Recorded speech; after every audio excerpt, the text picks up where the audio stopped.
नमामि शम्भुं पुरुषं पुराण नमामि सर्वज्ञमपारभावं नमामि रुद्रं प्रभुमक्षयन्तं नमामि शर्वं शिरसा नमामि देवं परमव्ययम् उमापतिं लोकगुरुं नमामि दारिद्र्यविदारणं नमामि रोगापहरणं नमामि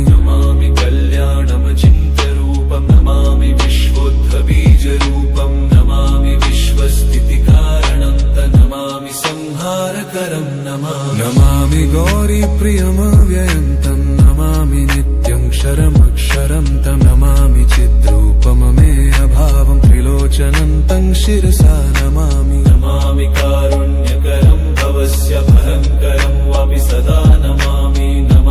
दातारं दीप्सितान नमामि सोमेशमुमेशमादमामि वेदत्रयलोचनं तं नमामि मूर्तित्रयवर्जितं तं नमामि पुण्यं सदसद्व्यातितं नमामि तं पापहरं नमामि विश्वसहितेररद्द नमामि रूपाणि बहुनि धत्ते यो विश्वगोप्ता सदसत्प्रणेत नमामि तं विश्वपतिं नमामि यज्ञेश्वरं सम्प्रति हव्यकव्यं तथागतिं लोकसदाशिवो यः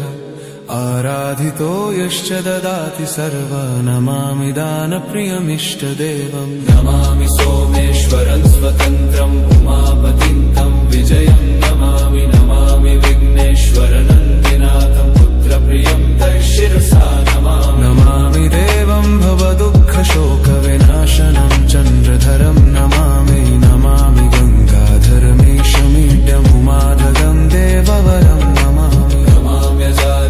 पुरन्दरादिसुरासुरैरचितपादपद्मं नमामि देवी मुखवादनान इक्षार्थमक्षित्रितयं यैष पञ्चामृतैर्गन्धसुधूपदीपैर्विचित्रपुष्पैर्विधैश्च मन्त्रैः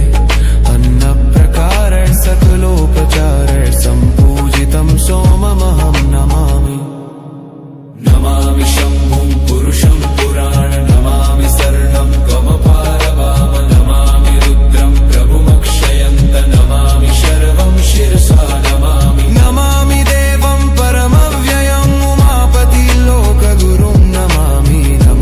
दारिद्र्यविदारणं नमामि रोगापहरं नमामि कल्याणमचिन्त्यरूपं नमामि विश्वोद्भबीजरूपं नमामि विश्वस्थितिकारणं नमामि संहारकरं नमामि गौरीप्रियमव्ययं नमामि नित्यं क्षरमक्षरं नमामि चिद्रूपममेयभावं त्रिलोचनं तं शिरसा नमामि यज्ञेश्वरं सम्प्रति हव्यकव्यं तथागतिं लोकसदाशिवो यः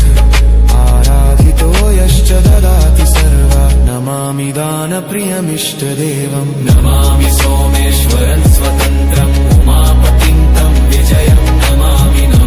विघ्नेश्वरनन्दिनाथं पुत्रप्रियं तं शिरसा नमामि देवं वरदुःखशोकविनाशनं चन्द्रधरं नमामि गङ्गाधरमीशमीड्यमुमादरं देववरं नमामि कल्याणमचिन्त्यरूपं नमामि विश्वोद्भबीजरूपं नमामि विश्वस्थितिकारणं नमामि संहारकरं नमामि गौरीप्रियमव्ययं नमामि नित्यं क्षरमक्षरं नमामि चिद्रूपममीयभावं त्रिलोचनं तं शिरसा नमामि शन्नेश्वर सम्प्रति हव्यकवं तजुङ्कतिं लोकसदाशिवो यः आराधितो यश्च ददाति सर्वा नमामि दानप्रियमिष्टदेवं नमामि सोमेश्वरं स्वतन्त्रम् उमापतिं तं विजयं नमामि विघ्नेश्वरमङ्गनाथपुत्रप्रियं तं शिरसा नमामि देवं भवदुःखशोकविनाशनं चन्द्रधरं नमामि गङ्गाधरमीशमीड्यमुमादहं देवरवं नमाम्यजादीश पुरन्दरादिसुरासुरैरचितपादपद्मं नमामि देवी मुखवादनान इक्षार्थमक्षित्रितयं येष पञ्चामृतैर्गन्धसुधूपदीपैर्विचित्रपुष्पैर्विधैश्च मन्त्रैः अन्नप्रकारैः सकलो पूजितं सोममहं नमामि।